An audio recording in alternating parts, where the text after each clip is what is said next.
Take your pills, honey.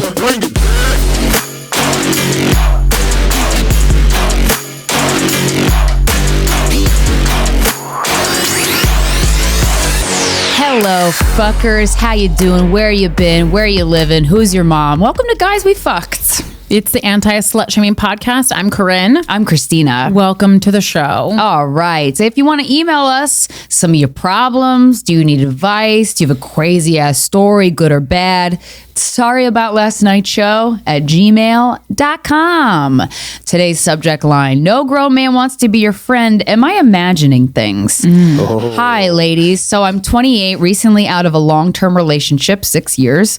For the first time in my adult life, I am learning how to be completely independent. I live alone with my dog, work a lot, pay all my bills, and feel amazing. I have a friend. Let's call him Joe. You like him. I could tell by the fake names you give these guys. He's 40. Joe's a strong name. Yeah. He's 42 years old. We met a year ago while he was still in a relationship. I thought he was hot, but we kept a non-romantic friendship. He would send me music on WhatsApp. Yeah, I know all this. My 42-year-old male friends with their non-romantic 28-year-old pals, the gal pals. Send me music on WhatsApp, but I wouldn't respond because I felt that we had a connection and didn't want to disrespect my partner at the time and his. But yeah, I recently went through a breakup with that partner. It was a nasty breakup. He cheated on me and I decided to move cities 1 hour away to be closer to work. Now I am in the same city as my friend Joe. Crazy how that happened. Weird. Just kind of tripped and fell into the city next to Joe. When I arrived, we started taking long walks together with our dogs. He opened up to me about how he went through the same type of nasty breakup and offered advice. We continue to go on walks at least once a week. Sometimes after our walks, he takes me to a nice ass 5-star hotel to get drinks. That ain't a friend, baby girl. He owns a shop. Every time I go in to try to buy stuff, he throws in free stuff for me. He has brought me tupers of food. I don't think you mean that. Tupperware. Yeah, that sounds like Tupperware. Oh, of food to eat to my house, introduce me to his family, and posts my photos on his Instagram. I'm a photographer. What? Okay, Are you guys married? Date you. I feel as though we have similar interests and lots of similar past traumas. Our fathers also died under the same circumstances, and we agree 100% on how we want to envision our futures. I decided to ask him if he has a girlfriend, and he said that he's seeing someone. Oh, what the fuck? If I was that girl who was singing, I'd be like, who the fuck is this bitch? He mentioned going to do things with this girl, but won't go into more details. I can tell he is trying to make it clear that he is with someone, but doesn't want me to know about her. Yeah, because he probably likes you too. At first, I suspected it was myself, but later, when making plans with him to go to a dog beach, he told me he was already going with his girl, but we still have to make a day trip another time. What? He wants that cake and eating it too. Meanwhile, we're taking 4-hour hikes, exploring the forest together, and watching the sunset. Girl, that ain't a friend. That's a husband. We keep in constant contact throughout the week and communicate as friends. We send music and photos of our walks. He always takes advice. He always advises me of a nice sunrise and of a good photo opportunity before I wake up. Boo boo. Oh, he's cheating on his girlfriend with you. I can't stop thinking about him.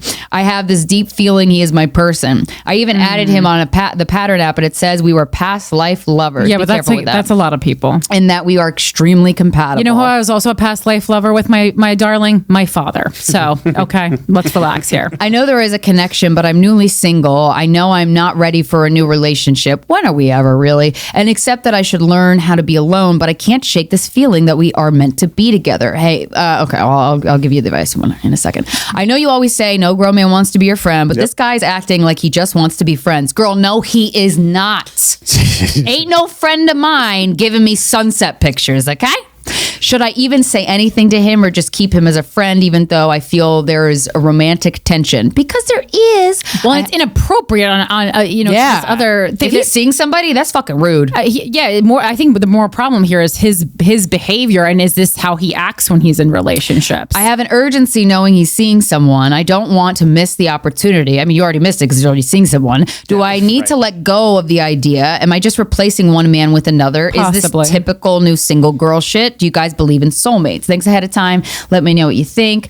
Okay, I got photos. Okay. Oh, wow. I forgot you're. I'm like, damn, he's a lot older than you. I believe in soulmates. I don't believe he is your soulmate, though, if that's the answer that you didn't ask that you want. I think he gets off on having a 28-year-old friend, to be honest. But the thing is, regardless, if this person is your person, I would stop hanging out with him like this. This is too much. It's too intimate. It's very intimate. And it's like you like the guy. He has a girlfriend or somebody he's seeing. So what I would do to really test the waters is say, hey, I don't want to be hanging out as much because this feels kind of relationshipy and you're seeing somebody and this is taking time away from me actually pursuing a relationship should I want to. So I'm just going to take a step back here, because the thing is, if you are actually meant to be, let him the fuck go and you will come back to each other. That's definitely the move. Science, baby. You absolutely have to pull back. That's the only way this is going to work. Only going to end well if you pull back. Well, it probably won't end well anyway, because it's life. So no, if anything, like your mom meant to be together and he marries his girl. Well, also there's a 14-year age gap, which listen, I'm like love an age gap. I think this is about this right here, like 15 years, I would say, is like kind of where we're maxing out on absolute age gaps. That's kind of like in my experience, that's about and I've gone that far, and those people are fine. But that's about the furthest as you could go. And the problem is, once these guys approach 50, 51, 52, and I've been there, spectacles, they're getting crusty. Yeah. They're changing that font size on that iPhone, and you're like, damn it. And you're not even reading glasses. Yeah, and you're not even close to crusty. In any way, you're actually approaching your sexual peak. Mm-hmm. So that's what's difficult about that. Yes. Those hikes that he's taking are great. Hopefully, he's taking them with his actual girlfriend too. Just really keeping it in check. What is he telling his girlfriend when he's going on hikes with her? I don't know. I can't imagine it's the truth. Could you just cannot put yourself imagine it's the truth. in the shoes of this girlfriend? I'd be like, honey, what are you doing? Fuck? I'm laying out the sunset for my friend. I'm like, no, you're fucking not. Who's your friend? How do you know her? How old is she? What the fuck is this? I don't know what the person I'm dating is doing at every moment of the day, though. It's one sunset. You don't think you would pick up on some of this stuff? 4-hour hikes? Question it? No, 4 hours? Look, I don't know what my boyfriend does every second of the day, Yeah. nor do I want to. Yeah. And he doesn't know what I do, but like, my God. No, that's true. I guess my boyfriend could technically have a friend like this that I wouldn't know about. All of our partners could literally have full 18 other girlfriends. Families, guys. Just to make that very clear to everyone. Unless you're in Happy New Year. Unless you're in one of those crazy relationships where you're literally together all the time and in which case that's very nonstop. unhealthy. That's awful. Yeah. So that's the move. You got to pull away, because you're getting all the, I guess, benefits of a friendship. You're getting, you like this guy. You're getting take fucked a step over back here, and this guy's being weird, and there's no way this guy does not want to fuck you. No fucking way. But also, what you're allowing him to basically have all the things. Have two relationships, and that's we can't. We're not going to do that, girl. It's 2023 to men. We're not going to do that anymore. Okay. New year, new you. Guys, come see us live. I am performing a bunch of dates in 2023. I'm going to go down the list. Nyack, New York, Levity Live, February 2nd through 4th. Winnipeg, Canada, I'm at Rumors, February 9th through the 11th. New Westminster, British Columbia, Canada, House of Comedy, March 16th through the 18th. Dallas, Texas, March 24th through the 26th. Boston, Laugh Boston, April 14th and 15th. Edmonton, Canada, got a lot of Canada dates. Comic Strip, April 20th through the 22nd. Detroit, Michigan, House of Comedy, the 28th and the 29th. Some of these dates, ticket links are available on KrystynaHutchinson.com. Some of them aren't up yet, but either way, they will be there. So save the dates. Also, I have a Patreon that I run. $5 a month gets you at least one new episode of The Voices in Our Heads, my solo podcast, where I just do deep dives into my own goddamn brain. And then I do 3 to 4 times a month group Zoom, in quotes, therapy, because I'm not a licensed therapist, but I facilitate group chatting, group lamenting, group sharing. And it's a beautiful little space that we've created where you just come, you say whatever's on your mind, and we all have a good time. We laugh at the dark shit, and we cheer each other on and say, good job. When is this airing? This is the first on Luminary or on anywhere before New Year's, the right? 30th. Right. Okay, yeah, for great. Luminary. Yeah. Okay, so then tomorrow for Luminary listeners only, everyone else it'll already have been passed. New Year's Eve, New York City. We're doing a big show with all my favorite friends and comedians at New York Comedy Club East Village, which is 85 East 4th Street. It's Corinne Fisher's Morbid New Year's Eve, fucked up jokes to end a fucked up year, featuring myself, Krystyna Hutchinson, Chloe LeBranch, Maddie Smith, Ryan Long, Lev Fur, and I think Danny Polishchuk will also be there. And then after that, get tickets if there's still tickets available to the huge New Year's Eve party that I am producing with Ronnie Lordi. That is at the Firehouse at Engine 31, 87 Lafayette Street. It's like right Chinatown, Little Italy area. Super great area. And it's $100 a pop. We might make it up, closer to the date, but we'll see how tickets are selling. It's open bar all night, actual liquor, not just beer and wine, liquor, beer and wine, and a DJ, 2 rooms, a short comedy show, including myself to start. It's going to be an incredible night. The theme is interstellar, but dressed to impress. Tickets for that are all in the Linktree link in my bio on Instagram. And then all the shows are at CorinneFisher.com. And then 2023 tour dates, just a couple of them, just get a little sprinkling to get me out of the city. Austin, Texas, Friday, February 10th, 1 show at Vulcan Gas Company. Saturday, February 11th, 2 shows in Houston, Texas at Rockefeller's. And then Toronto, Canada, Friday, February 17th and Saturday, February 18th at Comedy Bar. Ticket links for all those are up. Again, it's CorinneFisher.com or the Linktree link in my bio at Philanthropy Gal. Please make sure you're following us on social media. Very helpful. Absolutely. I'm Share at our Krystyna shit. Hutch. We're at Guys We Fucked without the U and Fucked on all social media, including TikTok and YouTube. We have a new Guys We Fucked Clips channel where you're able to get clips of the podcast, shorter length videos, as well as the Guys We Fucked Vault, which features all these old sketches. Because Sorry About Last Night's been a comedy duo for 13 years and we got a lot of stuff under our belt and we're going to be showing it to you. So subscribe, like all the shit. And then if you haven't followed us and rated and reviewed Guys We Fucked on the Apple iTunes podcast app, can you do it? Because it keeps us in the top 200 because our comedy podcast is fucking legendary and we want the people to know. Yes, and I'm at Philanthropy Gal on all social media, and Mike is at Mike Coscarelli. Wow. Mike's in a great mood today. Happy New Year. Good. I'm glad someone needs to be. All right. Well, our guest today, Also in a good mood. Our guest, she's my one of my favorite astrologers on the internet. She's a vlogger and an all around internet person. Please give a warm welcome to Maren Altman. We are here with Maren Altman, astrologist extraordinaire. That's correct? Super excited to talk to you. Corinne was a big fan, and then she showed me your Instagram. I'm like, yeah, you're a Corinne gal for sure. Super gothy, fucking Blood splattered. I was blood like, splatter, high heels and lingerie. I'm like, that's such a Corinne move. a Corinne pick. Yeah. So I know you said that you overshare a lot. I'm much just like probably very late to the game, so I know you through the astrology space. But you said something very interesting while we were setting up here, and that was that you don't really date, which I kind of got the sense from things that you've said in passing in your astrology, and I love that because you still have this like really hot aesthetic but you just like seem disinterested in dating, and I love this. Can you talk a little bit more about why you haven't dated and your thoughts on future? Yeah. I don't know how it really happens to meet someone and have them be like a potential mate or companion. I'm not against it. I wouldn't say I'm disinterested necessarily, but that I have had 2 brief boyfriends in high school and then a boyfriend last year. It was all like 2 weeks periods. Okay. Super brief. Yeah, so it went from like good friends to boyfriend, and then feeling like there was, they were my age, and at my age being like at that time teenager and now early 20s, I felt like people my age, there's a huge maturity difference. So that wouldn't be plausible.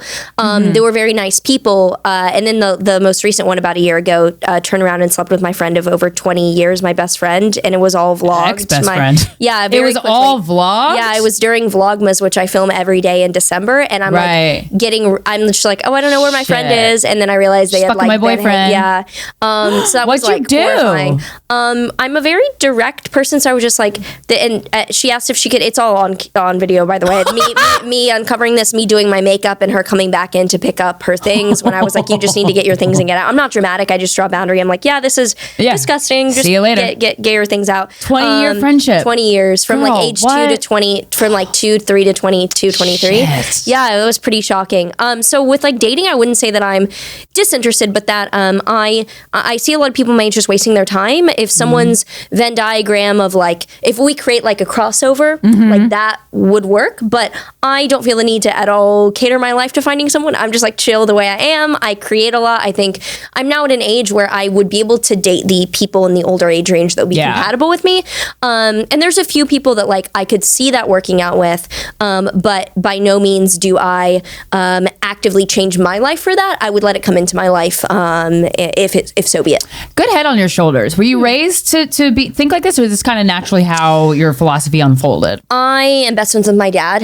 Like literally, he's nicest, calmest, most generous person ever. And I was not raised with a stable mom. She was crazy, alcoholic, abusive. And so I think that taking care of myself emotionally on the maternal side very early on, and also having I like opposite of daddy issues. Like I grew up around men, friends with half, maybe more men. So it's just like, I get that I don't feel the need to change this. Dad together? No, they divorced when I was 2. Oh, okay, cool. Yeah. So was your dad able to explain like, mommy's she's hurting mentally? Like that no, kind of stuff? Actually, no one explained it to me until I began to see a difference in my behavior with my parents growing up at school. And like I went to a private Christian school, very like, what your parents dressed like, looked like was like, that was your social status in a way. Gross. So just early on, I realized there was a discrepancy, but my dad to this day never addressed it. I mean, he'll comment on like, I haven't talked to my mom since I was 17. So he'll comment on like, oh, that memory. And it's a little bit like, oh, don't talk about mom, whatever. I'm open, but I don't push other people to be open. So I still don't really know, but I do know that like her drinking and mental illness escalated severely around my time.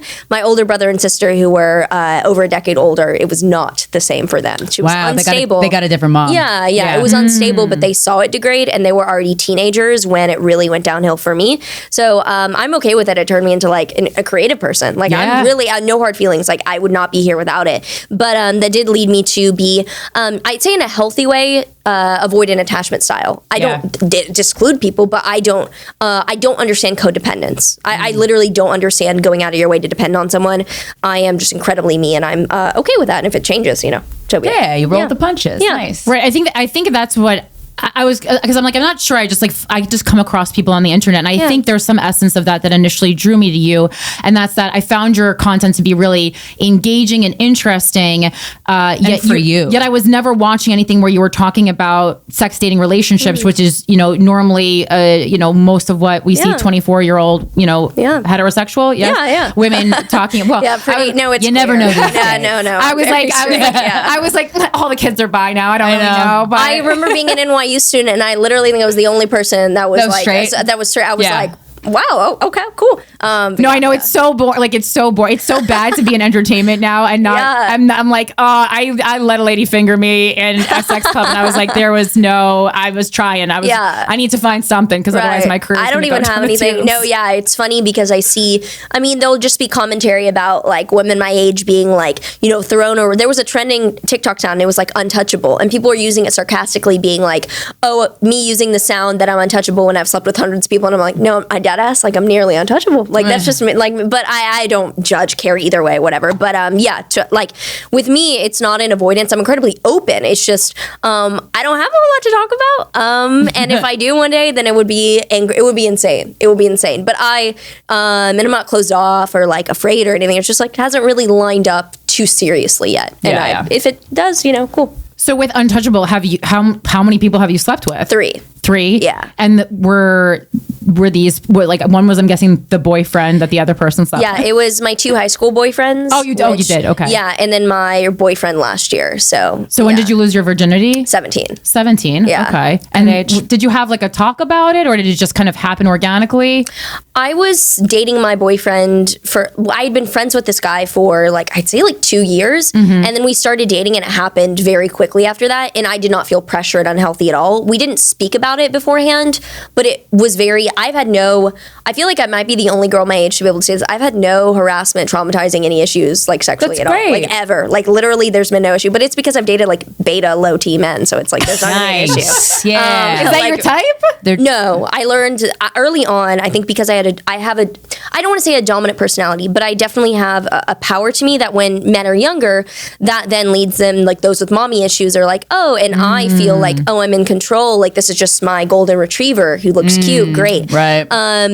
I quickly learned that being spineless does not mean they're going to mistreat you. It means that they're going to do it in cowardice. So being like beta, alpha, whatever doesn't really define, your morality necessarily. But I now find that I prefer people that maybe they're a little bit different than me in the way that they're dominant or the way that they express themselves. But I don't want someone who's spineless. I would prefer someone who in a way like is courageous enough to inspire me as well. So it wasn't my type. I don't blame that maybe these people have changed now as well. It could be they're 17, 18, Everyone's like evolving. whatever. Right. Yeah. But at the time, it was just like I did everything. I fucking had to unbuckle their belt every time. Like it was just everything. Right. And so I think I just have I don't want to say a bad, but I have like a disinterested association with sex because it's like, well, I get nothing out of it. I'm doing everything. It's not traumatic. It's fucking nothing. Yeah, it just doesn't do anything. Yeah, for you. yeah. Yeah. Like fucking turn me on. Right, You know what I mean? Like and do the work to turn me on, motherfucker. Yeah. And I don't think I've ever actually had that. I don't think I've ever like I'm not one of the girls who's like, oh, I put on a porn show. No, but I just gave them that cute little 17, 18-year-old like vanilla experience, whatever. They're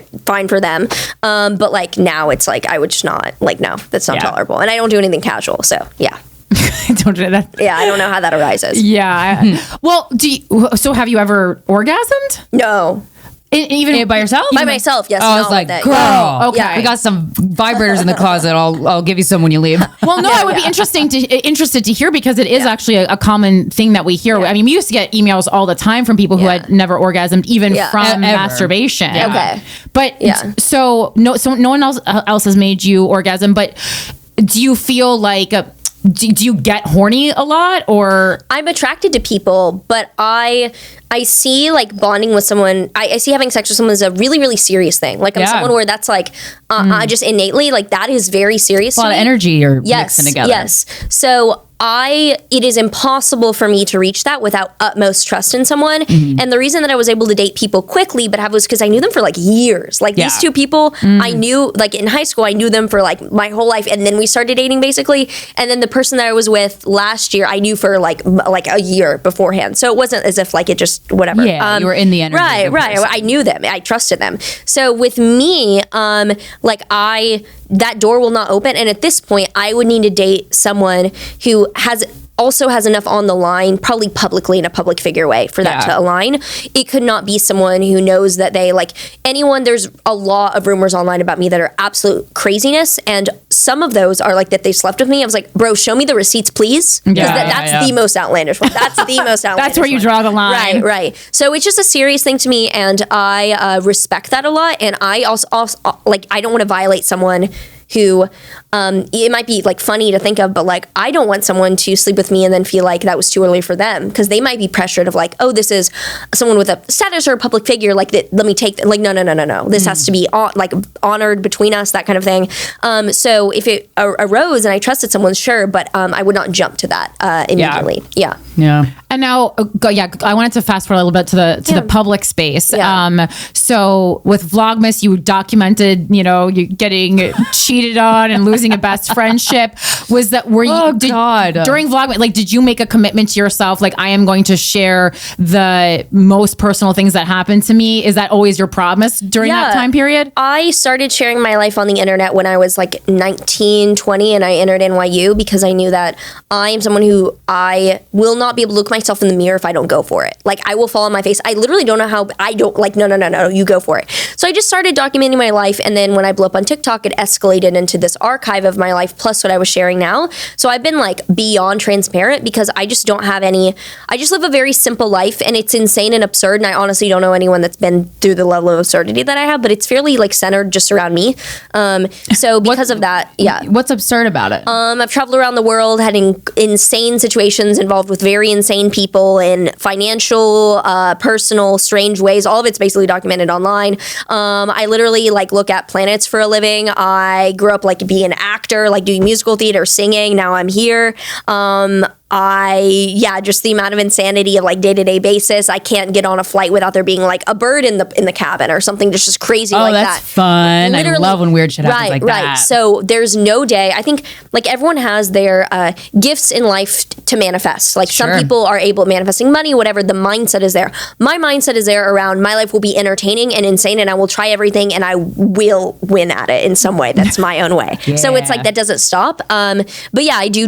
It was never an issue of hiding anything online. That's why when I am either accused of lack of transparency or lying, it's like, no, like that hits me to my core because I'm like, no, I overshare to where people are like, you can't include me in your vlog. Like I might say something a little and I'm like, okay, yeah, you won't be included. But for like, and I don't have anything yet that requires not sharing. Right. Except for like in my business with Astrace, which I'm putting astrology into like Web3 and bringing in AI, there were some things where we're just like, we're not going to share like company secrets or like the financial back end at first, but that would never came to mind to share that because that's like, that's boring. No one cares. So yeah. So, we talk about we've been talking recently on the show a lot about business. So, did you have a specific like template in mind when you went online? Like, I'm going to build myself into a brand, or did you kind of take the feedback that you got and then use that? How did it start? Because it's very impressive the level that you've gotten to at such a young age, seemingly like, all on your own. Yeah. I now see that I operate kind of everything like a business, but in no way was it an intentional master plan. I was an NYU student studying philosophy and writing and psychology, and I always knew that I would go into entertainment and something theatrical. I actually switched out of Tisch into philosophy because from my understanding of being at Tisch at the time, I was not going to be allowed to audition or like take external. Or intern. Yeah. They fucking, yeah. That's why I went to Marymount Manhattan. Okay. And all the Tisch kids were like, fuck, you're interning at SNL? I'm like, Yes. So you can't work within the industry while you're learning how to work in the industry? But like half the kids like were fucking getting jobs while we were in college. It's like, these are your fucking go time, baby. Like you should be auditioning. And that was actually heartbreaking for me to like have auditioned and gone my life being like, I want to go to NYU Tisch, but then realizing in that moment, I've struggled with thoughts of suicide. And so I literally live every day as like, this has to be excellent, impressive, outstanding, and somehow incredibly interesting, or it is a wasted day because you don't know. Does that get you down though? Because not every day is going to be like fucking fucked up. No, because I live an incredibly weird life and I make videos screaming at a camera for like, my life is insane. Okay, so you find moments in your life, even if you're not flying to Dubai, like where you're like, oh, I had this moment with a stranger that I'm like, what the fuck? This is beautiful. Some days I'll open the Vlogmas camera and I'll be like, there's nothing today. And then it ends up, I have a revelation on camera. I will make beauty if there's not. Right, okay. So you're on a mission to like find the beautifulness in every day. Oh, that's great. That's fucking awesome. Yeah, and so with that, what was I talking about before I brought that up? Well, we were talking about Tisch and stuff, and you were saying you had thoughts of suicide, and so you have this goal. During that first year of college, when I was no longer around my mother, because growing up, I was like, I don't know if I can make it to 18 and justify living that long. It's so brutally painful, physically, emotionally, being around this person. I don't know if I can justify it. So I always weighed out living or not living as literally a logical equation to the point where people were bothered by it because it was not a poor I like this. It was very much is the sunk cost of continuing to live versus the opportunity of continuing to live. Just the literal pain. I decided get to 18 because you'll never know what's on the other side unless you get to 18. I actually left my mom at 17 and started living with my dad once I had a car and could just tell my dad I'm never living with her again. He never asked why. He just was like, he okay. knew. He knew. Yeah, it's weird that that you were even left with your mom when they divorced. I know that's more common, but your usually mom the kid goes with the mom if she had substance issues. That has led me to actually have a severe distrust of the justice system and feel like I would get favored as a woman if one of the reasons why I'm not against ending up with someone in a relationship, but I don't think I would be able to marry someone and know that if anything went downhill, I would have that paper in court and I could get everything potentially. I would never do that to someone. But because of that, I just lived with my mom. And then when I got to Tish and everything, that's actually when my mental health got worse because there was no longer an abuser who was like a reason to feel bad. I still felt bad and I felt like that was my fault. And I was like, oh, then end it. Like if you feel bad and everything's going well, you made it to NYU, you have a scholarship. So your dad is ungrateful bitch. Yes, literally. It was like you're at NYU, you have a scholarship, your dad isn't having to freak out over paying. It makes it so much worse. And I actually wrote a novel called A Prisoner of Memory, which was not an autobiography, but it was personifying the level of like, oh, I must be the problem if I am ungrateful and I am doing all these things that are, wasting it. So I wrote a lot of things, but I realized for one, I wanted to get tattoos and look differently than what they were. I wouldn't have been able to book anything if I had tattoos and look like this. Now it doesn't matter. But I switched into philosophy so I could like learn how to think and articulate better, yet also audition at the same time. I graduated in 3 years because I really liked school and didn't know that was like possible. But I get a call in my last semester. They're like, no, you're graduating. What's your gown size? I'm like, excuse me. That ended up being May 2020, which I now feel like I got out at the right time because after that, everything's remote. It would have been like, I love school. I loved that classroom. And engaging in like conversation. I love the education. I love school. I love, And I'm that annoying bitch who's like, for most people, college is not worth it. I would say for most people, look online, you can learn everything. For me, it was. But with that, I then blew up on TikTok literally as soon as I started posting. It was the 2020 election, so I had a ton of content to predict. And it allowed me to, like, I grew up being like, I wanted to do acting, singing. That definitely fulfilled the acting side of being able to do something on camera that was still authentic, and like now being able to do more things that are cameo or something that it's a little bit even straight acting side. But I saw it as a business plan innately because I always had faith that every step I'm taking is a net positive and is useful to my long-term plans. I literally don't know what it's like to waste time. Like I don't have anything that I chill. I don't have any time that's like downtime. If it's I'm on a flight and I'm boarding and I literally can't do work because it's like I'm like listening to the Huberman Lab podcast about setting goals and achieving goals or something like that. So I feel like run my life like a large corporation of all these moving parts, but I don't sit down and like have a master plan. It's all categorized. Yeah, it seems like you really are like a one-man band, and I love that. I used to be like that. You might experience burnout, but maybe you won't. I don't know. I am the only person when sometimes I'll hire people for my company and they're concerned because anytime we have an issue, I'm like, let me handle it immediately and then I'll delegate the actual task out afterward. And I had one of my developers who's a good friend of mine. He's an incredible engineer. He called me and he was like, I'm concerned about you. You're doing all this. I don't want my CEO to burn out. And then I quickly was like, I was like, LMAO, just ask any other person on the team. Like, should you be asking me this right now? And he was like, what does that mean? I was like, just do it. And then literally he sent me everyone's responses. They're like, it's Maren. If it's too much, she will say, stop everyone. Someone needs to do this. But I'd say the reason I don't experience burnout is simply because maybe I have too much pressure on my shoulders. It's like, you can't, and I've made it that way. Dating is also, honestly, I really do feel like that conserves a lot of energy, and like for you to come in so young and be so focused on something that's not a guy, like it makes me so happy. Like I feel like I'm your mom. Like I'm so proud of you. This is exactly what I want for the future. Like advice that we try to give people because it just takes up a lot of. It's a mental suck. It's a time suck. It's your energy. It's probably the only regret I have, and like thank God that I turned all that time I spent thinking about relationships into a business. So it all worked out. But for all those women out there who just spent time thinking about boys to think about boys and didn't make it into all that energy. Popular podcast, that's what I think of as well. Like I'm now at the point where my career and ambitions and what I'm going after align me with really incredible people, some men that like I don't have like one person in particular, but like the path that I'm in now means that I think living in your own path of interest and pursuing that is the best dating app that you could ever use. That's what we always recommend, and it's so funny because I really feel like I'm at a time now like where I'm just like not meeting the caliber of person that I want to be around, and so I literally just have to go. I just have to wait until I'm at the next level of my career, and then I'll meet that person because there's no use skimming the bottom. Right. Sorry, everyone. I know. No losers in this circle. No, I agree. We have to have high standards. I don't think dating is not a charity game. It is. It's not. And I just think it's funny because on TikTok a lot of the trending content will be like talking about dating, guys, whatever. And it's like, I can't relate to any of it because it's like, oh, when he does the bare minimum, I'm like, bro, this isn't even funny. Like, stop this. Like, I don't care. Like, fuck, like, is your self-esteem, like, no. Pick yourself up, bitch. Like, get up. Yeah. People come to me to be like, this is disgusting. Like, you're, like, beautiful and you're next to this bitch with the broccoli haircut. Stop. Like, no. So I just think I agree. And I think not dating, not intentionally, like, that's just hasn't lined up because I'm so me. And also intentionally not drinking. I think those two things just save me a ton of. So not drinking, not dating. Do you feel like an alien among peers your age, or did you find a group of people who share your sentiment? I have an incredible group of friends. I'd say that the number one kind of superpower in my life is that I attract an incredible caliber group of people. And if you meet anyone through me, they have been vetted. They're an incredible person. No one gets through. Besides, like, maybe my best friend of 20 years, that was severely strange. That was strange. She failed the test. That was strange. And no one else. And she knew you since you were 2. You didn't have those quality standards when you were 2. True. So, and everyone else, I have no issues, no drama, no conflict, anything with my friends ever. I don't understand how that happens.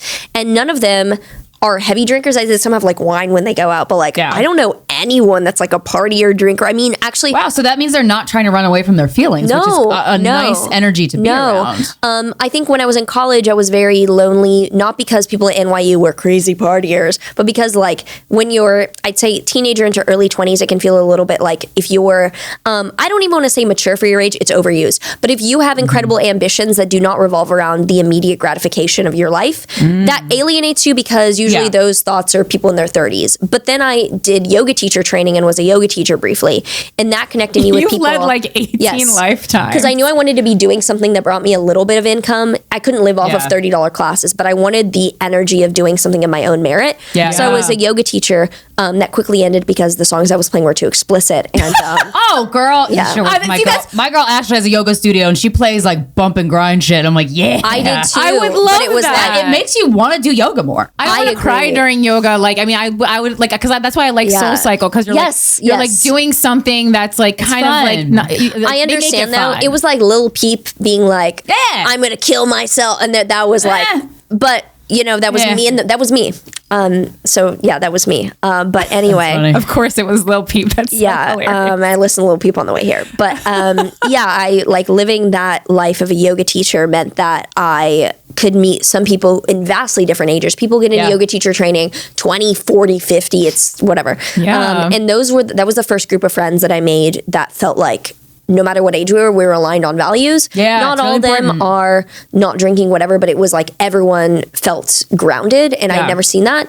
I'm still friends with some of them. Many of them, you know, they moved here for that training and then left. But with that, from that point onward, because my career took off literally right after that, all my friends are 35 plus. I'd say 35 to 45 is like where all my friends are. If I were to date, it would be in that age range. I just know like that's what it would end up as. And it's a good age range because you're self-actualized, you've been through shit, you fuck shit up, and then you made amends usually. You know what I mean? And if you're not running from your problems, like in the way that you were saying that a lot of people drink, it's pretty solid foundation. And that's, I think, the number one thing I always say that I admire in people and the indication of strong character I find is direct communication. We can have differences on literally every topic. I am someone who I'm like full as a philosophy student. I love debating. I don't take anything personally. Like I'm just like disagree with me, argue. And that direct communication is something that's present in all my relationships because there's literally no time for anything flaky, false. No. It's direct. It's like immediate. So I would love to learn something from you and be selfish in this interview for 1 second. You describe mommy issues that I have I have a lot of them, but the loneliness that a mom can give you when she doesn't give a fuck about your life and tries to like manipulate you and your love is a bargaining chip. I didn't realize this was happening until I was like 31. So I had a lot of years of going, my mom's my best friend. And then all of a sudden I'm like, wait, she fucking sucks. Oh, okay. So I'm curious how like you said like, I'm either like when you debated killing yourself, like I'm someone who feels like suicidal ideation a lot because this is like this lonely pit. But like, how were you always like, nope, bitch, we're turning it around. Get the fuck up and we're going to go running or something like did you always have that voice that supported you? Partially, yes. And I think there was a strange dichotomy where my mom would say things like, I can't believe like you're my daughter, like for for real reason. It was always in what tone? In the tone of like, honestly, that I was short, that I was blonde, like my natural hair is light, I dye it dark. And like things that I can now see she was probably jealous of, that I didn't need a boob job. So like things like that. I'm it was so petty. It was when so a mom petty. is jealous, you're like, oh my this God. isn't what it's the opposite of motherhood. Yes. It's the opposite of a mother's love and how beneficial that can be. That's like such a common relationship that moms have with their daughters. Yeah. So and like fucked. things like she refused to teach me things like I didn't learn about sex or my period or anything from her. I had to talk to like my dad to get my first bras. And that was like really humiliating. I felt like when I was like, Dad, I need to go to like Abercrombie or whatever the store was at the time. But my dad was the kind of dad where maybe because he saw this and he didn't want to bring it up, or he innately, he said before that all of his life he wanted a daughter. He had me at 52 and that was like a miracle to him because my older brother is like 18 years older. He had it with another. So, he was the kind of dad where like if I was losing in a board game, he would cheat for me. And like I had this extreme. So on your side. Yeah, I had these extremes. And to this day, he will say things that I'm not good at and be like, incredible. It could have been an award-winning artist. I was like, bro, no. That's so I cannot sweet. paint. Yeah, he frames my paintings that I made when I was like 5. He's like, look at the genius here. Yeah. I'm like, so you have love, you have unconditional love of at least one parent. yeah. That's So I nice. think that instilled in me like the confidence of just these extremes of like die bitch versus like kill it. But also die bitch, slay bitch. Yeah. But I now see that there was something innate in me where like I remember very early on being really, really idolizing Britney Spears. To this day, I look up to her a lot. And people being like, do you want to be Britney Spears when you're older? I was like, I'm going to be better. Like that, I didn't get that kids didn't say that with all seriousness in their heart. And I loved pageants. I loved acting. And like my parents pulled me out of pageants, not because I had a problem with it, because they were like, we don't want her to go down that path. So there was this innate, like, if you have this life, you're going to make the fucking most out of it. And if you do feel like that is not an option, then like, then nuke it. Now you don't want to be mediocre. I will rather be the worst, like award-winning worst than anything mediocre. Right. Mediocre is forgettable. Right, exactly. You'll never forget the worst. Right. And I think the times, and I've been very open within like I don't know, like a month or two ago when I'm like, I really don't know if I can like make it. And I'll be open about it. And like suicidal? Yes. There was a really, really bad thing where there was a company I was working with for ads who ended up, the only company I've ever had sponsoring me repeatedly, a big ad deal. They ended up being insolvent, incredibly criminal, and frauding everyone. And because of that, then when it came out that they were paying me, which I was open about, but of course the people who were understanding of ad deals watch my videos. Yeah. People who are like crypto incelish guys who don't understand ad deals and marketing think she was colluding, she was paid off by them. I go, no, I was doing ads on how to use their app. Like this was a normal ad deal. Then when that came out, it was like the harassment was so insane. I had to hire private investigators to handle the death threats, things like that. My life is insane because of the amount of capital that's thrown out in the industry. The people will come after me. And I remember being like, I like shaking in a video where I'm like, I don't know if I can literally make it through, because I've dealt with harassment. I've had lawsuits against journalists. I do not trust her. Oh my God, the things that they've done taken out of context, horrible. Jesus. But that was like, oh my God, that was, I like threw my hands up. I was like, this is the last straw. I'm not crying. I just randomly have a throat issue. Well, it's fucked up when the fucking internet's bullying you and saying you should die and get raped. Your corpse should get raped. Yes. It was the rape threats. That was like severe. And also with that, people being like, oh, I don't live in Dubai. I bought a property there thinking that I would rent it out. I don't care. I just want to sell it now. So it's on the market. But people saying that I live in Dubai so I can be like, I'm paid by sheikhs. It's like, bro, I don't live in Dubai. I bought an investment property because I thought it was smart. It wasn't smart because I now see like that's just kind of not today's world, whatever. But I was like so shocked at the narrative and level of things. I was thinking that there's a line in a song that spoke to me very early on in my life, and I didn't know why. And it's a song in Nutshell by Alice in Chains. Okay. And it's the line that I still want tattooed on me one day. And literally I was 14 being like, I'm obsessed with this. There's 2 lines. It's my privacy is raped. And then if I can't be my own, I'd feel better dead. I literally to this day, and that's the thought that ran through my head was like, if I can't control the narrative anymore, I want to be dead. I now see there's no point. You will never control the narrative, especially as a young woman. 100%. Never. But yeah, now I'm in a different mindset place because I have different goals. Relationship with that. Yeah. I've had literally, I've never been able to say this before, but I've had a woo-woo spiritual experience in the past month of insane turnaround, and I've never been able to say that. Oh, cool. Yeah.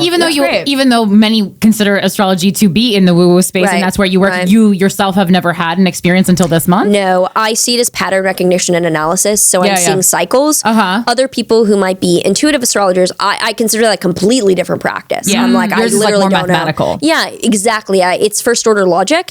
But over the past month, I started working with someone who reached out who does work work spiritually with high performers, high caliber like CEOs or entertainers, and helps them work with what could be considered a plateau of taking in all that energy and being like, what do I do next? I've now done all that this. shit is real. Yeah. And she reached out to me, and immediately I was shocked when like just working with her. We need to manifest this lady to us too, because I can refer her. I've given her like my manager, like incredible, and nothing that felt I've done some like inner child work. That's like no. But it was literal steps and patterning and like EMDR work that unlocked very early things about like I have had early on in my life had so much creativity and so much to give through music and through acting, like that it's not like I didn't pursue them, but I didn't go forward with them to like, that's really, really what I want to keep going into. Yeah. And through that, the opportunities immediately appeared for me to do those things, and was just this incredible awakening of like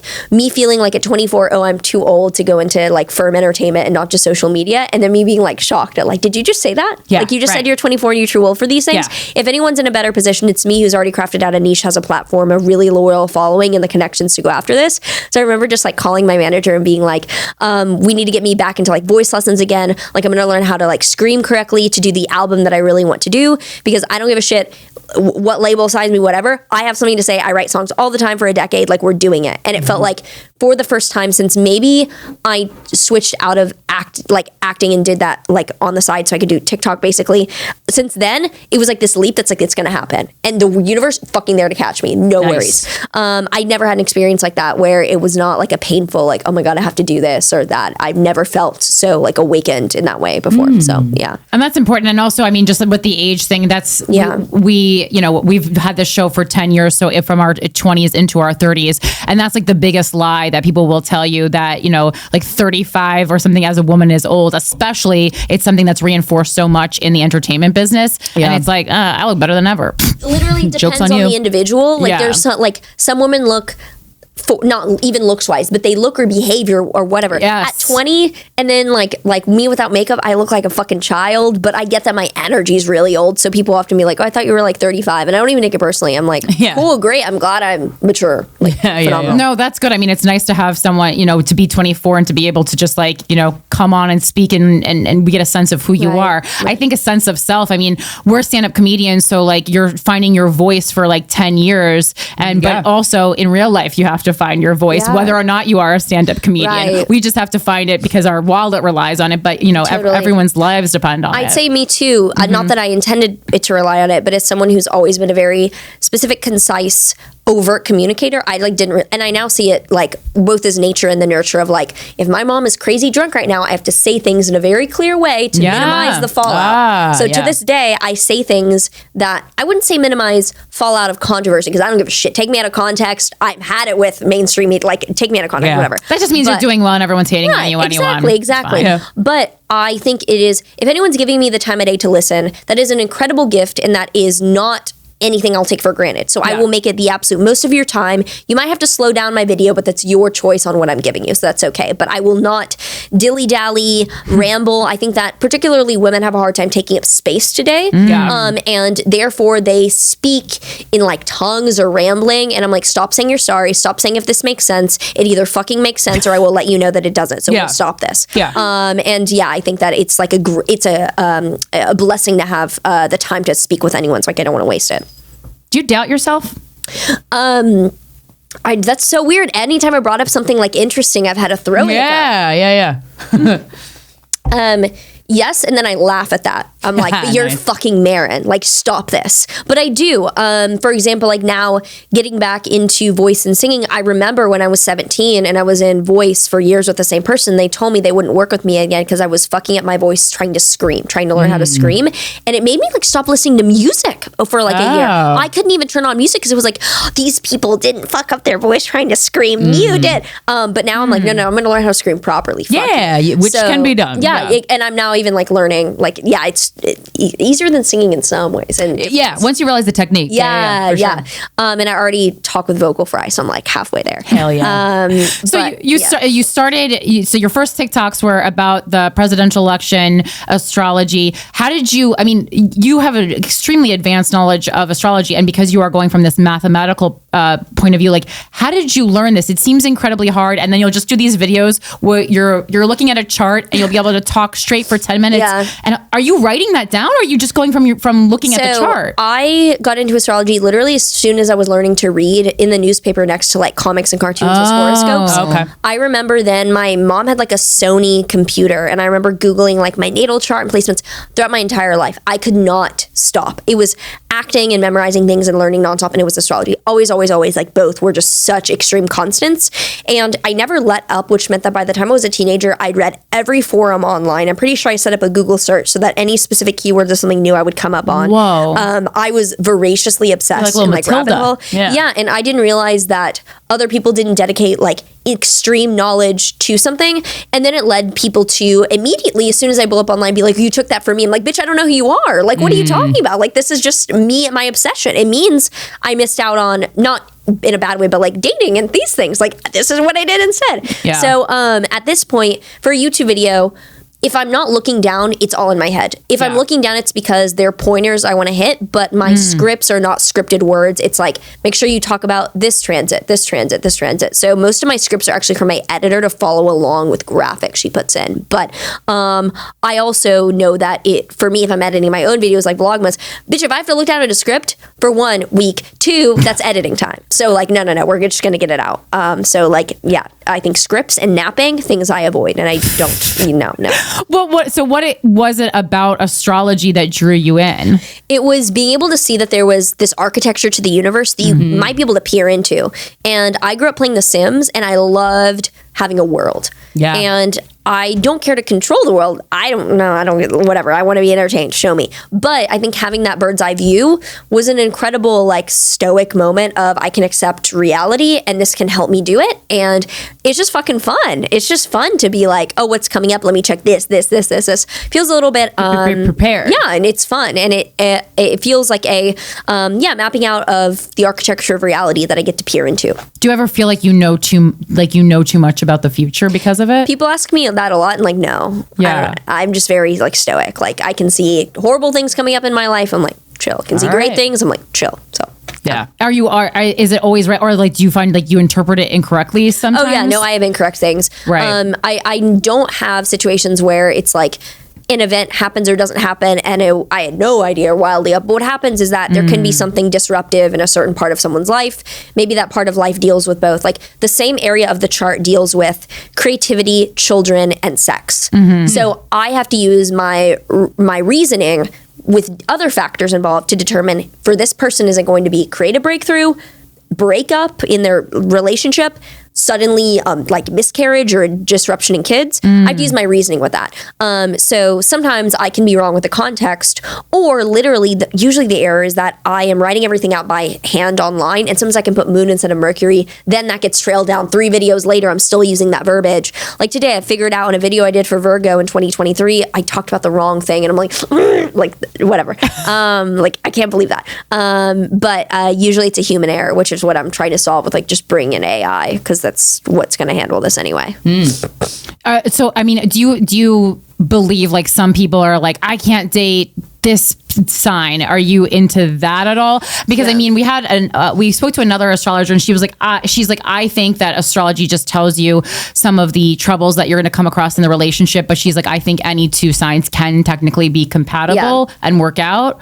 What are your thoughts on that? I like to say that compatibility is not yes or no, it's how so, because your charts are overlaying in specific ways, kind of like 2 gears fitting together. Yeah. And it may show you that you're very compatible at work and money, but there's no like sexual interest. It might show you that you have a lot of passion and fire, but it's short-lived. So the way that you're compatible will differ person to person, and there are general energies of different signs that you'll do better with. Like, it's pretty either I have my favorite people in the world, I have people I dislike, like it's ways out. They're all similar signs. Right. And there's some people, I was like, sometimes I go through it and I go, I don't know anyone, I'm not friends with anyone, and I've never dated anyone of this sign ever. I don't even know who they are. Me too. And when I'm open about that, people then think I hate the sign. I go, no, it's like, your personal thing. I'm not friends with people who are, I don't know, like I don't even have a profession I can think of, but like it's not a moral. I don't give a shit. I literally don't give a shit about your sign. Like, like whatever. But I can find in my life what repeats, and there are certain signs that repeat with healthy dynamics time and time again. This does not mean that you cannot be in a relationship with someone who has one placement in a different sign. But because you have an entire chart, I don't generalize and say you can't date this sign or that sign, but they're more compatible charts, obviously. Yeah, right. And do you use astrology in your own dating life? Like, it's very in vogue right now to be like, what's your birth time? And like, let me put it in the pattern app. And we all do that. But sometimes I think like, how destructive is this to the relationship in the real world? Yeah. It's pushing us in a direction that maybe we would not normally have gone. I'd say that with astrology, because it's a mirror for reality, if you're meeting with someone and you have a spark, then the chart can help you understand that spark. If you meet someone and you dislike them, it'll help you understand that you dislike them. But for one, I don't have an active dating life, so I don't really ask people their time. Because this is my career and I'm thinking about it nonstop, none of my friends and I are talking about astrology ever. I don't or crypto. We're talking about, random memes. So I do have everyone who works for me. I have all their birth info. And this was important for me just to see. It's kind of like doing a profiling of your, Myers-Briggs or whatever for that. But I don't look at a chart and think I would or would not interact with this person, because that's not the way my mind works. Yeah. I have a Libra moon. If I see something even jarringly challenging, I'm like, oh, that's going to be fun to work through, that kind of thing. It is objectively, like their charts I'll see with someone and I'm like, yeah, that's going to be a challenge to work through. But I don't disqualify this person. I show that life is probably going to disqualify that for me. But I think I think mechanistically, I think about astrology as a mirror for reality, not a force to negotiate with. It's not an external force. It's not something that you can pick and choose. It's a tool. It kind of applies. It literally shows you what is happening. It's a mirror. So it shows you fucking up with that person, or it shows you getting along well with it. And the roots of it. I wouldn't think too much about like, oh, I should or shouldn't based on the chart. The chart will tell you if you should or shouldn't. Like, you're going to be doing it anyway. It'll show you what you do.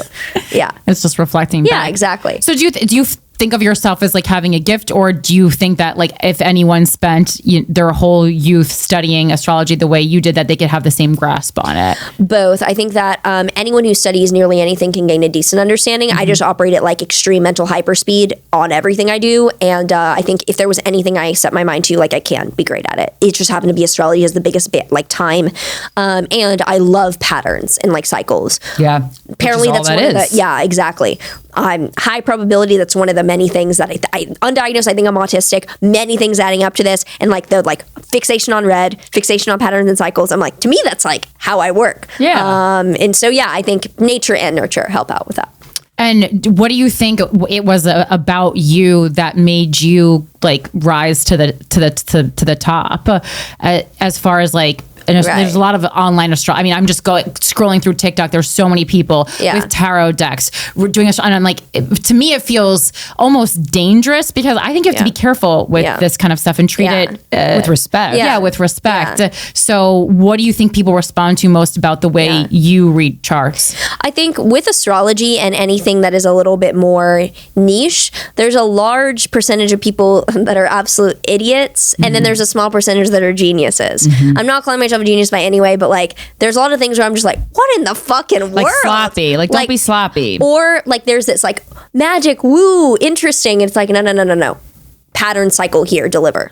So it's a little different. So I think for one, my concision and my directness spoke, it's just more dopaminergic. You get a result in the video faster. It's literally not going to be, if someone is rambling, not editing well, it is difficult to watch. No one's going to watch that. So that, plus I have so much to say nonstop. People ask me, how do you make so much content? I'm like, I don't know how to fucking shut up. I have so much to say, just it keeps going. It's why I find it very easy to write song after song after song after song, to then like go back and comb through, and it's like, okay, let me see what's relevant now. So I think the ability for me to like put out nonstop content, be serious about it, and have fun. Like I don't follow anyone who's just informative that I don't care about their life. Every single person I've grown up liking, whatever, I watch their, actually, no, I don't really, because I don't have time or care to, but like I would grow up watching their vlogs, their makeup tutorials. So I think bringing a personality differs me from someone who is just like information, like here, which is cool, but there's some dry ass people in every subject, like 100%. Sure. And like, no, I don't. Also, everybody's so unique, and every person is the only human being that has lived their life from the second they come out of their mother's womb until now. So give me some of that, Bill. Yeah, exactly. Just give me some of that flavor. Yeah. And a lot of people, who are in more like feminine or creative industries are just incredibly like politically correct, scared. I'm like, fuck no. Like, no. We're just going to be open, expose my life, everything. So I think that is notable and hits home, either triggers or is honorable to people. Either way. Yeah. Cool.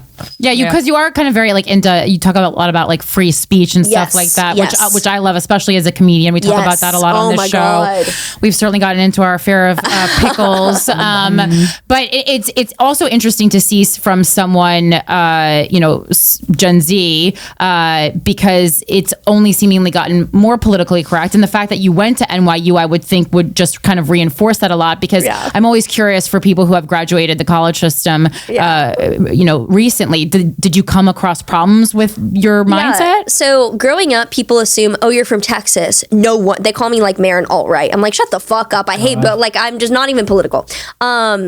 So people will be like, oh, you're from Texas. No wonder you're like a right winger. I'm like, I grew up in Houston. Stop trying to box me, you dumb fuck. I grew up in Houston, so like this is more blue than probably very whatever. Liberal city. It's a very home liberal of city. Beyonce. Yes, yeah. literally. I'm like, I grew up in Houston. It's not middle of nowhere, Texas. It's like Chicago, New York, LA, that kind of thing.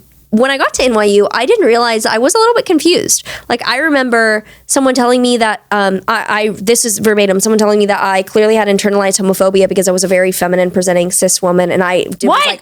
And then I remember asking that person is homophobic. I remember asking, I didn't know what late capitalism on her computer meant. That's all I responded with was like, what does late capitalism mean? Like, that was and I didn't know.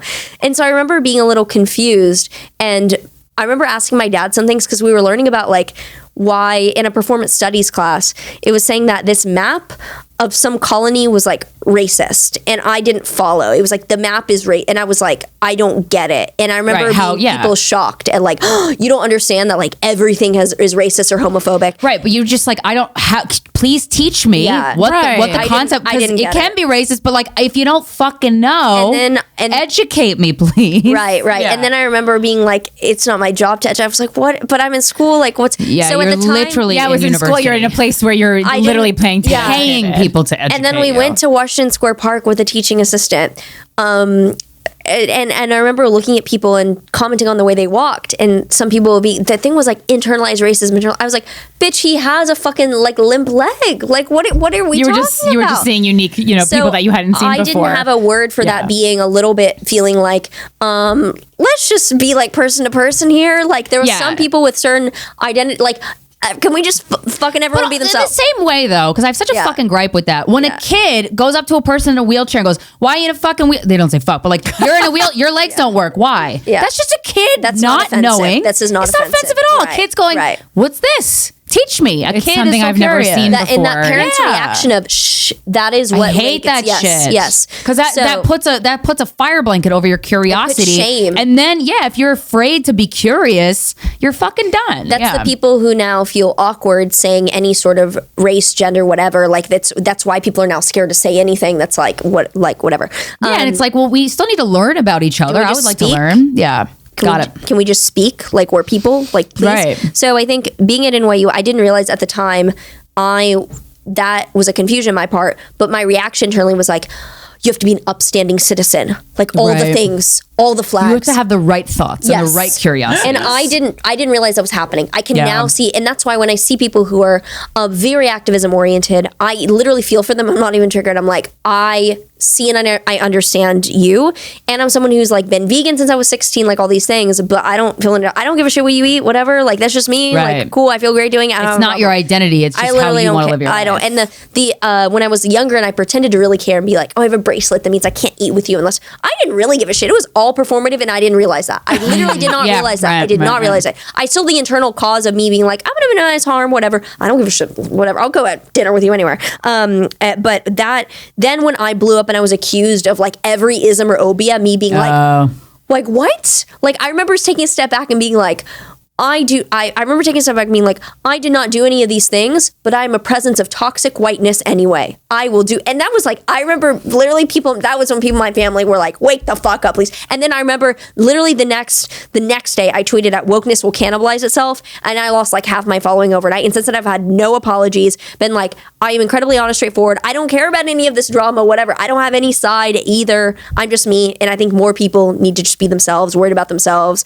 I talked with my trainer earlier today about like it was just a stupid thing about like people were in a certain situation where they definitely did not need to be masked. Like it was just like stupid. Yeah. And we had to Like talk outside It in a was field. outside on a bus that was driving and everyone was masked. And I go, I think those are computer game players. Like those can't be real people. They're all, and we laughed. And she didn't know at the time that I was like very open about just like, fucking soft. Yeah. So that's my take. Yeah. And then you mentioned, I forgot about this. You mentioned earlier in passing that you were in pageants for a little while, growing up in Texas. I'm fascinated by Texas by pageants. That's even doubly pageanty. Yeah. Yeah. Do you remember any of your, I don't know how young you were, if you remember any pageant stories. I was 3 to 4 and I was very young and I did them at my country clubs. And I have a picture of me being Tinkerbell. I had like this blonde, big curly hair. I was in this like green costume, yes. And I was having the time of my life. You can tell that like there's other girls crying, whatever, and I'm just like up there. This is me.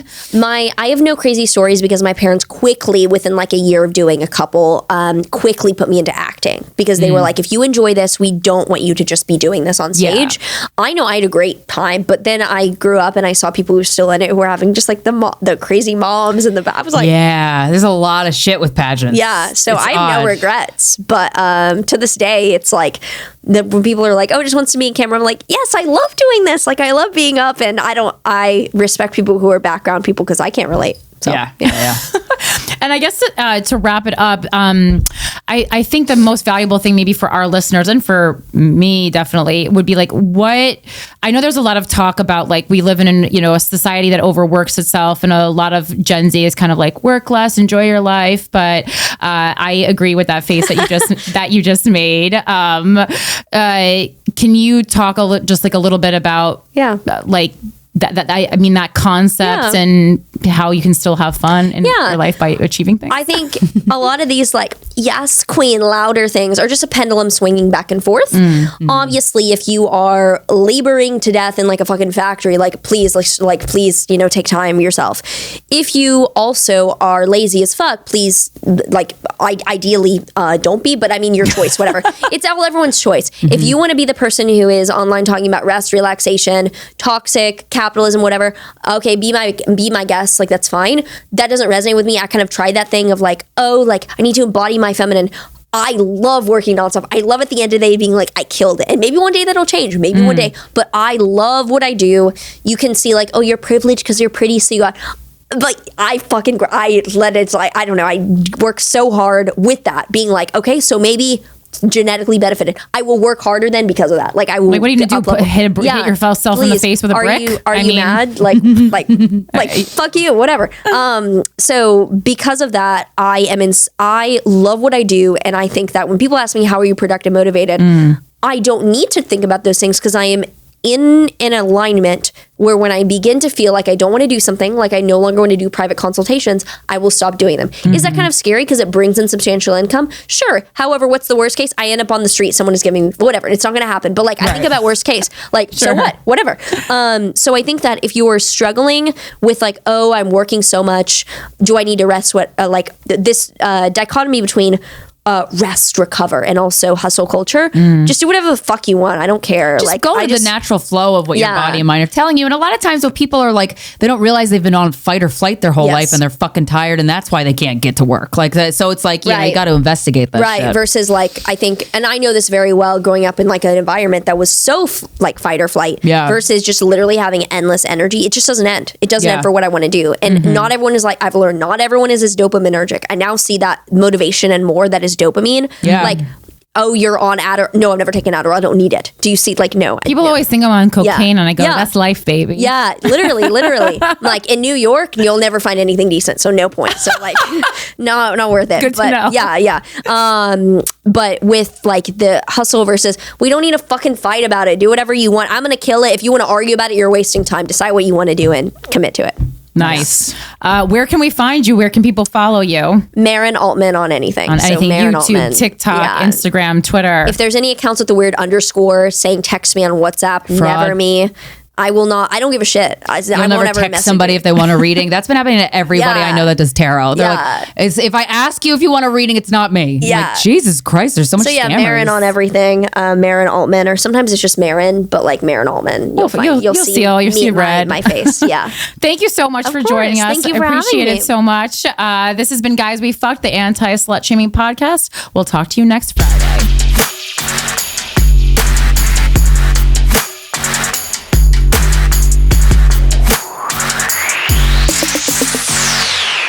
They're getting crusty.